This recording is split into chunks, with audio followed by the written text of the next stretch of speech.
Hey, 2,500 views already on my YouTube channel. Thank you. Maybe you're watching today and you're number 2,541, or maybe already number 3,000, or this is 5 years down the line and you're number 10,000 and you're the 1,000th person to subscribe to my videos. I want to say thank you so much. What God has put inside of me is getting to you, and like a seed, it's being planted and it's going to grow. So if you stay till the end of the video today, you will understand some self-esteem or just esteem and how this relates to confidence or self-confidence. If you've been watching any of my material already, you know that in 2024, I'm focusing for you high-achieving Christian entrepreneurial women on how you can be more confident in what you're doing. I believe that as you are more confident, God is going to release some bigger and crazier ideas to you, and you are going to actually have the power, the confidence in you to do these crazy things that God is asking of you, and that's going to result in heaven on earth now through you. Without this confidence, it's very easy for our fears to keep us from doing things, from our flesh to keep us from doing things, because we're very conscious of what other people are thinking or how this can affect me. So, confidence in 2024. Let's go. Esteem, confidence. Let's take a big picture perspective and let's narrow in on the root words of each of them. Esteem is to place a value, a respect, to give a monetary number to something, or to just give a value to someone, something. Yes. So as you can understand, self-esteem, it's heard it talked about a lot in society today. We actually have all of these words. It's like self-esteem, self-efficacy, self-worth, self-confidence, and you're wondering, like, do I have any of this? What is this? Which one do I need to work on? I'll tell you this. Self-esteem is a foundation. It's a baseline. This is the thing that as you grow up, you are spoken to and respected in a way that you grow up and you speak to yourself, respect yourself in a similar or greater fashion. Now, sometimes traumas happen, difficult things happen, and we lose our own understanding of how valuable we are.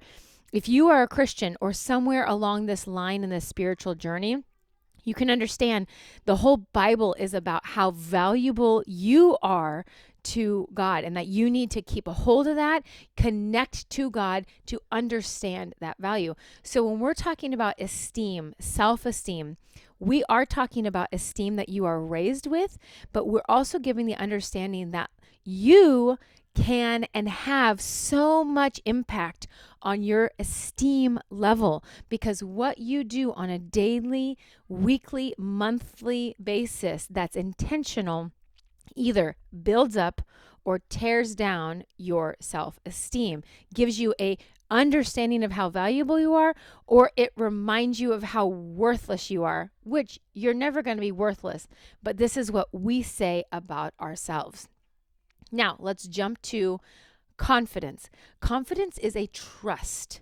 This is the root of this word, confidence. So trust in something that you can do. Trust in your ability. Trust in who you are. A belief in something. So let's take this to a bigger perspective. You can trust in a brand because that brand has proven itself, the quality has been good for you in the past. You can trust in a person because they've shown themselves trustworthy, for example. So do you have a trust in the thing that you're doing or the thing that you want to step into? You can say, oh, I've done this before. I have a trust. I'm confident in my ability to do this. Or you can say, wow, I've never done this. I don't really trust myself. I can develop the confidence by learning, growing, asking, developing myself around this, and therefore step into it with greater confidence and a reduced level of fear. So, do you understand the difference between these two words? Esteem is a value, confidence is about trust. You recognize these two are so connected to each other. In order for me to have confidence in myself, even if I've done something 10 times, I also need to believe in my self worth. I need to understand how valuable I am and what I have can be valuable to others. So, if you're talking about having confidence in something, in yourself, you need to also have understanding of the value that you bring to that situation, how valuable you are, your knowledge around it, your understanding, your ability to do it. And you cannot really have confidence without having a certain level of esteem around yourself. Now, you can step into a room and you can try to fake it until you make it, and you might succeed. But let's be honest, when you leave that place, are you going to say, wow, you're such a fake, you da da da da da da da, and belittle yourself?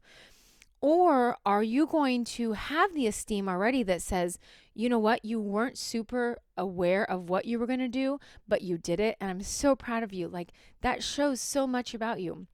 What is the self-talk that happens around your esteem level that also affects and connects to confidence? So, in this few minutes, have you begun to understand esteem and confidence? And now, as I'm talking about it, what is coming to your mind around yourself? This is the coach in me that wants to say, okay, you've heard it. Don't just hear it, but do something with it. Ask yourself the question, what is coming up for me? Be open. What is coming up for me? Where do I recognize that I'm lower in esteem or higher in confidence, or higher in esteem, lower in confidence? Where are those areas? When I work with my clients, I always ask them this. One, when you're talking about confidence, what are your strengths? What are your strengths that you know you have, that you've either developed or you were born with? There's this nature versus nurture. What are your strengths? Number two, what are your values? Do you understand your values? Because if you try to do something outside of your values, man, it's going to be really hard for you to be authentic and true to either your esteem or your confidence levels. So those are the things I really ask my clients to look at, to evaluate. But here's the bigger perspective of all of this is you can do your own stuff around esteem and confidence. But what does God have to say about this? Because the truth is that we all approach God's throne sinners, and we all approach his throne needing his grace to cover us. And it says in the Bible that we can approach his throne in confidence, knowing that his grace is sufficient. So really, it is about your esteem, your confidence. But you know what? There's something that trumps that, and that's the Holy Spirit and what he hears being spoken of you in heaven, and what God and Jesus are putting into you. And listen, if you're having a hard time with this, if you're having a hard time finding and understanding your esteem and your confidence in what God is saying about you, and how you are doing this with the Holy Spirit, please don't do this alone. Don't try to figure this out. Don't isolate yourself. Involve someone. If you don't have that person that you can call in the middle of the night, that can be me. Send me a message, connect with me. All of my information's down in the comments. You can figure it out. Get a hold of me and we'll do this together. We can just start. Let's see how it goes. I would love to connect with you. Love to meet you. Thank you. Have a great day.